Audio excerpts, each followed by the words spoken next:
आज हम सभी आलोक धनवा द्वारा लिखी गई कविता पतंग का अध्ययन करेंगे। कविता को पढ़ने से पहले चलिए हम कवि, उनकी पृष्ठभूमि और उनके संबंध में कुछ विशेष बातों का अध्ययन करते हैं। कवि आलोक धनवा का जन्म सन 1948 में बिहार के मुंगेर जिले में हुआ था।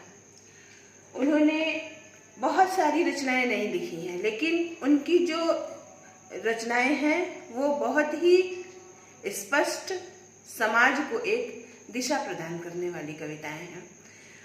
उन्होंने 72 के दशक में जो कविता संग्रह प्रकाशित हुए हैं, उन्होंने काव्य जगत में जो साहित्य प्रेमी और काव्य जगत के जो धुरंधर हैं उनकी ओर अपना ध्यान आकृष्ट कराया है।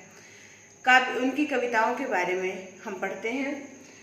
उनकी प्रमुख रचनाएं जनता का आदमी जो 1972 में प्रकाशित हुआ था, फिर भागी हुई लड़कियां, ब्रूनो की बेटियां, दुनिया रोज बनती है। यह दुनिया रोज बनती है कवि आलोक धनवा की एकमात्र कविता संग्रह है। हम जो पतंग कविता पढ़ने वाले हैं, इसी काव्य संग्रह दुनिया रोज बनती है से लिया गया है। आलोक धनवा जी को उनके लेखन कार्य के लिए, उनके जो नवीन विषय वस्तु को लेकर के जो उन्होंने लेखन कार्य किया है, उस लेखन कार्य के लिए उन्हें अनेकों सम्मान भी प्राप्त हुए हैं। उन सम्मानों के बारे में हम चर्चा करते हैं। राहुल सम्मान, आलोक धनवा जी को उनकी काव्य कृतियों पर राहुल सम्मान, बिहार राष्ट्र भाषा परिषद द्वारा साहित्य सम्मान, बनारसी प्रसाद भोजपुरी सम्मान और पहल सम्मान प्रदान किया गया था। बच्चों, पतंग कविता पढ़ने से पहले हमें उस कविता में प्रयुक्त शिल्पगत सौंदर्य की दृष्टि से एक नवीन विधान, जो कि बिंब विधान के रूप में जाना जाता है, सबसे पहले हम बिंब विधान पर चर्चा करेंगे, क्योंकि जब कविता की बिंब विधान को जब तक हम नहीं समझ लेंगे तब तक वह कविता हमारे लिए उतनी स्पष्ट नहीं हो सकेगी। इसलिए सर्वप्रथम आइए चलते हैं और हम सबसे पहले समझते हैं कि बिंब विधान है क्या। बिंब का अर्थ, बिंब शब्द अंग्रेजी भाषा के इमेज शब्द का पर्याय है। आप अंग्रेजी भाषा के शब्द से ही आप जान गए होंगे, इमेज अर्थात प्रतिबिंब। साहित्य में बिंब की परिभाषा इस प्रकार है। बिंब शब्द अंग्रेजी के शब्द इमेज का हिंदी रूपांतरण है, जिसका अर्थ है मूर्त रूप प्रदान करना। काव्य में बिंब वह शब्द चित्र है जो कल्पना द्वारा निर्मित होता है। बच्चों, बिंब एक ऐसा शब्द चित्र है, किसी भी घटना, किसी भी विषय वस्तु का कल्पना द्वारा मूर्त रूप प्रदान कर देना। कवि अपनी कल्पना में क्या सोचता है, उसको कल्पनाओं के संयोजन द्वारा, शब्दों के द्वारा ऐसा चित्र उपस्थित करता है, ऐसा वर्णन करता है कि पाठक के समक्ष समूचा घटनाक्रम जैसे मानो उसकी आंखों के सामने घटित हो रहा है। यानी दूसरे शब्दों में हम कहें तो बिंब वह प्रयोग है जिसके माध्यम से साहित्यकार अपने साहित्य में वर्णित विषय वस्तु का शब्द चित्र पाठक के सामने प्रस्तुत करता है। बिंब के माध्यम से हम किसी वस्तु का, किसी वर्ण विषय का ऐसा चित्रण देख पाते हैं कि ऐसा प्रतीत होता है मानो समस्त घटनाक्रम हमारे आंखों के सामने ही घटित हो रहे हैं। बिंबों को समझने के लिए, बिंब के प्रकारों को समझने के लिए मैंने एक सहज रूप, जिससे कि आपको स्पष्ट बिंब का विवरण जो है स्पष्ट हो जाएगा और पूरी कविता में तरह तरह के बिंब प्रयुक्त किए गए हैं। उन प्रयुक्त बिंबों को पहचानने में आपको आसानी होगी। इसके लिए मैंने एक नया प्रयोग किया है जो बहुत ही सरल ढंग से आपको बिंब विधान को याद करने में बच्चों सहायता मिलेगी। कौन कौन से बिंब विधान होते हैं और उनके प्रकार कौन कौन से हैं, आप अगर इस प्रकार पढ़ने के बाद आप स्वयं ही कविता में आए हुए बिंबों को पहचान लेंगे। तो एक बार पुनः, बिंब क्या है? बिंब अंग्रेजी शब्द के इमेज का हिंदी रूपांतरण है। बिंब वह प्रयोग है जिसमें कवि कल्पनाओं द्वारा किसी घटना, व्यक्ति, विषय वस्तु का ऐसा वर्णन प्रस्तुत करता है जिससे पाठक या श्रोता के समक्ष समस्त घटनाक्रम का शब्द चित्र उपस्थित हो जाता है। पाठक को ऐसा लगता है कि जैसे मानो समूचा घटनाक्रम को वो अपनी आंखों से देख रहा हो, एक सिलसिलेवार क्रम से उस घटना का जैसे मानो उसकी आंखों के सामने प्रदर्शन हो रहा हो, ऐसा प्रस्तुतिकरण कवि बिंब विधान के द्वारा किया करते हैं। आइए बच्चों, अब हम बिंब विधान के प्रकार और उसको हम किस प्रकार बिंब विधान को समझने के लिए हम एक सरल तरीका अपनाते हैं जिसमें हम बहुत ही सहजता से कविता में प्रयुक्त बिंबों को समझ लेंगे। सबसे पहले हम एक प्रश्न के द्वारा इस बिंब विधान को स्पष्ट करने का प्रयास करेंगे। बच्चों, हमारी ज्ञानेंद्रियां जो सेंस ऑर्गन होते हैं वो कितने हैं? 5, जिनसे हम अपने दैनिक जीवन में कोई भी क्रियाकलाप करते हैं, जैसे कि आँख, कान, नाक, जिह्वा और त्वचा। ये हमारी 5 ज्ञानेंद्रियां हैं। आँख से हम देखने का काम करते हैं। ये बच्चों, ये जो टेक्निक मैंने अपनाई है ये बस आपको याद करने के लिए। आँख से हम देखने का काम करते हैं तो दृश्य बिंब हो जाएगा। कान से सुनने का काम करते हैं तो वहाँ श्रव्य बिंब। नाक से सूंघने का काम घ्राण शक्ति होती है तो घ्राण बिंब। जिह्वा से स्वाद लेने का कार्य हम करते हैं, उससे हम याद कर सकते हैं आस्वाद्य बिंब। और त्वचा से हम स्पर्श करने का काम करते हैं तो स्पर्श बिंब। इस प्रकार कविता में इन 5 बिंबों का प्रयोग कवि ने किया है। तो हम इनको स्मरण रखने के लिए मैंने ये प्रक्रिया अपनाई है जिससे कि आपको सहजता से कविता में प्रयुक्त बिंब जो है स्मरण हो सके। आँख से हम देखते हैं तो दृश्य से दृश्य बिंब। कान से सुनते हैं श्रव्य बिंब।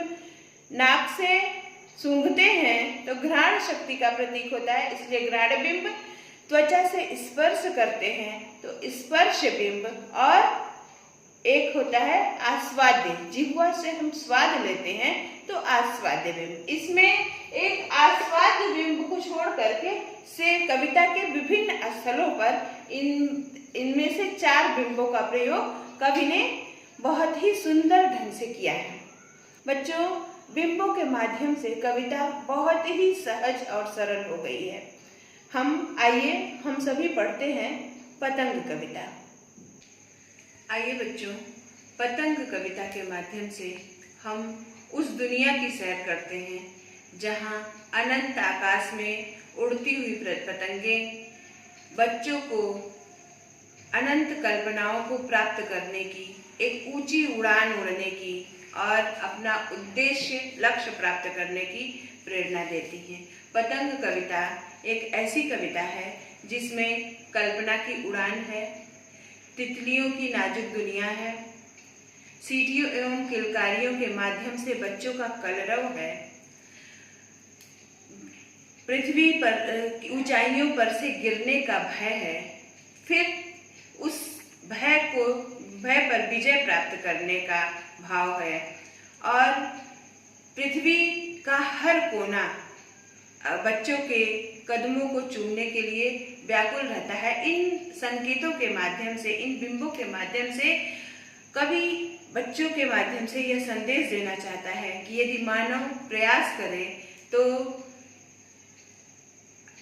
वह कौन सी ऐसी असीम ऊंचाई है जिसे वह नहीं प्राप्त कर सकता। इसलिए पतंग कविता में एक बालक के अंतर्मन की ऊंचाइयों को छूने की लालसा व्यक्त होती है। बहुत ही सुंदर कविता है। आइए बच्चों, बिंबों के माध्यम से कवि ने कविता को जो स्वरूप दिया है उसका सौंदर्य इस प्रकार है। आइए सबसे पहले हम लोग कविता को देखते हैं। सबसे तेज बौछारे गई भादो गया, सवेरा हुआ खरगोश की आंखों जैसा लाल सवेरा। शरद आया पुलों को पार करते हुए, अपनी नई चमकीली साइकिल तेज चलाते हुए, घंटी बजाते हुए जोर जोर से, चमकीले इशारों से बुलाते हुए, पतंग उड़ाने वाले बच्चों के झुंड को चमकीले इशारों से बुलाते हुए कि पतंग ऊपर उठ सके, दुनिया की सबसे हल्की और रंगीन चीज उड़ सके, दुनिया का सबसे पतला कागज उड़ सके, बांस की सबसे पतली कमानी उड़ सके, कि शुरू हो सके सीटियों, किलकारियों और तितलियों की इतनी नाजुक दुनिया। बच्चों, पतंग कविता में बिंब विधान के माध्यम से कवि आलोक धनवा ने बालकों की कल्पना की उड़ान का वर्णन किया है। इसमें शरद ऋतु का मानवीकरण करते हुए एक बालक के रूप में चित्रित किया है। शरद ऋतु एक ऐसा बालक है जो पतंग उड़ाने के लिए व्याकुल है। और पतंग उड़ाने के लिए समय कौन सा है? आप देखिए, यहाँ पर दिया हुआ शरद आया पुलों को पार करते हुए। कौन से पुल को पार करते हुए? शरद ऋतु का आगमन कब होता है? वर्षा ऋतु के समाप्ति के पश्चात। कहते सबसे तेज बौछारे गई भादो गया। कवि कहना चाहता है कि भाद्रपद मास व्यतीत हो चुका है, तेज वर्षा ऋतु सबसे तेज बौछारे गई भादो गया, यानी भाद्रपद मास व्यतीत हो चुका है, वर्षा ऋतु समाप्त हो गई है। वर्षा ऋतु में बच्चे अपने घरों में किसी कोने में पड़े हुए होते हैं, उनको खेलने के लिए बाहर उन्मुक्त आकाश नहीं मिलता है। इसलिए एक बालक का मन जो है खुले आकाश में विचरण करने के लिए व्यग्र भी रहता है, बेचैन भी रहता है। तो उस बालक की उसी मन स्थिति का चित्रण करते हुए कहता है कि अब बालक प्रसन्नचित है। और बालक कौन सा है? शरद ऋतु रूपी बालक। शरद ऋतु का मानवीकरण किया है कवि ने और कहा है कि भाद्रपद मास व्यतीत हो चुका है, शरद आया पुलों को पार करते हुए। शरद ऋतु का आगमन पुल को पार करते हुए। पुल का अर्थात कौन सा पुल? ग्रीष्म ऋतु की भयंकर तपन और वर्षा ऋतु की तेज वर्षा। ग्रीष्म ऋतु की भयंकर तपन के पश्चात वर्षा ऋतु आती है। बच्चों, दोनों ही ऋतुएं बच्चों के अनुकूल नहीं होती हैं, तो इसीलिए कवि ने कहा कि ग्रीष्म ऋतु की भयंकर तपन से भी मानव त्रस्त था और वर्षा ऋतु की तेज बौछारों में भी बालक जो है खेलने के लिए अवसर उसे नहीं मिल पाता था, इसलिए वो बेचैन था। और अब इस प्रकार वर्षा ऋतु, ग्रीष्म ऋतु और वर्षा ऋतु के पुल को पार करके शरद ऋतु का आगमन हो गया। शरद ऋतु के आगमन से प्रकृति में क्या क्या परिवर्तन होते हैं बच्चों? शरद ऋतु का आकाश स्वच्छ निर्मल होता है, सूर्य अपनी चमकीली किरणों से संपूर्ण धरती पर अपनी प्रकाश की एक नई आभा बिखेरता है और सूर्य की किरणें धरती के कोने कोने में जाती हैं और ग्रीष्म ऋतु की तीक्ष्णता भी समाप्त हो गई होती है और वर्षा ऋतु की बौछारें भी समाप्त हो गई होती हैं। तो आकाश जैसे संपूर्ण वातावरण धुला हुआ स्वच्छ एवं निर्मल प्रतीत होता है और ऐसे वातावरण में बालक जो है वो एक सूर्य की किरणों की जैसे चमकीली साइकिल हो जो सारे धरती के सारे कोनों में अपने प्रकाश को भर दे रहा हो और उस चमकीली साइकिल पर सवार होकर के बच्चों का झुंड आकाश में पतंग उड़ाने के लिए व्याकुल है। कहते सबसे तेज बौछारे गई भादो गया सवेरे, यानी भाद्रपद मास व्यतीत हो चुका है, वर्षा ऋतु समाप्त हो चुकी है। वर्षा ऋतु के पश्चात शरद ऋतु का प्रातः काल आ गया है। खरगोश की आंखों जैसा लाल सवेरा। बच्चों, मैंने बिंब विधान में जैसा कि बताया था, खरगोश की आंखों जैसा लाल सवेरा। यहाँ पर प्रातः काल का वर्णन करने के लिए कवि ने प्रातः काल क्या वर्णन करने के लिए कवि ने किस चीज की उपमा दी है? खरगोश की आंखों की उपमा। प्रातः काल जब सूर्य की किरणें का पदार्पण धरती पर होता है तो समूचा वातावरण लालिमा युक्त हो जाता है।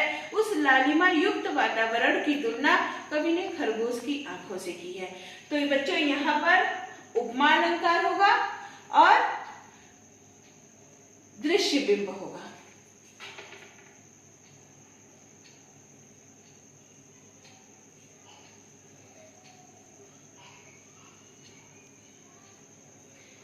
खरगोश की आंखों जैसा लाल सवेरा।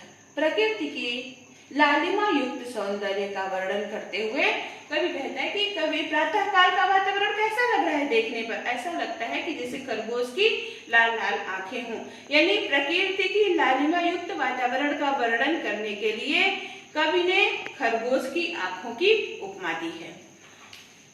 शरद आया फूलों को, शरद जैसे मानो, शरद ऋतु का मानवीकरण किया है। शरद ऋतु कोई बालक हो और वह बालक वर्षा ऋतु और ग्रीष्म ऋतु की पुल को पार करके उसका आगमन हो गया है। ऋतु का मानवीकरण। शरद ऋतु को एक बालक की भांति चित्रित करते हुए कहते हैं, अपनी नई चमकीली साइकिल तेज चलाते हुए। शरद ऋतु रूपी बालक की साइकिल कौन सी है? सूर्य की चमकीली किरणों की साइकिल पर सवार होकर के वह उसका आगमन हो चुका है। घंटी बजाते हुए जोर जोर से, घंटी बजाते हुए जोर जोर से बच्चों श्रव्य बिंब। इन पंक्तियों में श्रव्य बिंब का प्रयोग हुआ है।